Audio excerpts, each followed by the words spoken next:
Don't forget to subscribe and leave a comment on this video saying I subscribed. Let's get into it.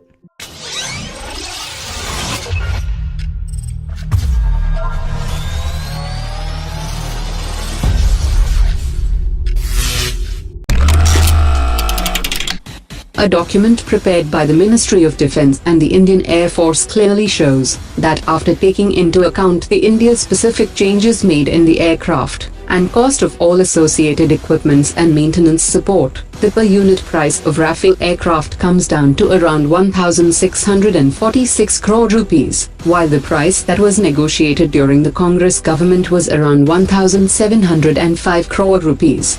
Despite spending the additional 9,855 crore rupees on India-specific enhancements in the Rafale aircraft, the cost per aircraft is still 59 crore rupees less than the price discussed during the Congress government. The Meteor and the Scalp systems were also not included in the deal which was discussed during the Congress government. Earlier today, a committee of the US Congress has given the permission for country-specific waiver for India to prevent the sanctions over its military deals with Russia. The waiver is intended to prevent US sanctions on India, which is planning to buy 5 S400 systems for around $4.5 billion from Russia. According to a latest report, the first batch of 22 Apache helicopters ordered by the Indian Air Force in 2015 has started its initial trials in Boeing's Arizona facility. First Apache helicopter has completed its first low-level hover flight on 16 July and will continue to carry out initial trials. Recently, the Indian Army had placed orders for 6 Apache helicopters, and its delivery is likely to start from 2021. After conducting detailed capability study and simulation analysis, Boeing has said that it is confident that the F/A-18 Super Hornet Block 3 can safely operate from the Indian aircraft carriers with a significant payload capacity. The Super Hornet is competing for the Indian Navy's tender for 57 carrier-borne fighter jets, with the French Rafale aircraft expected to be its main competitor. According to a latest media report, the Nigerian Navy is considering to order 2 landing ships from India's Goa shipyard for $102 million. Nigeria had floated a global tender, and the Indian shipyard have emerged as the lowest bidder, and the ships will be delivered in less than 2.5 years.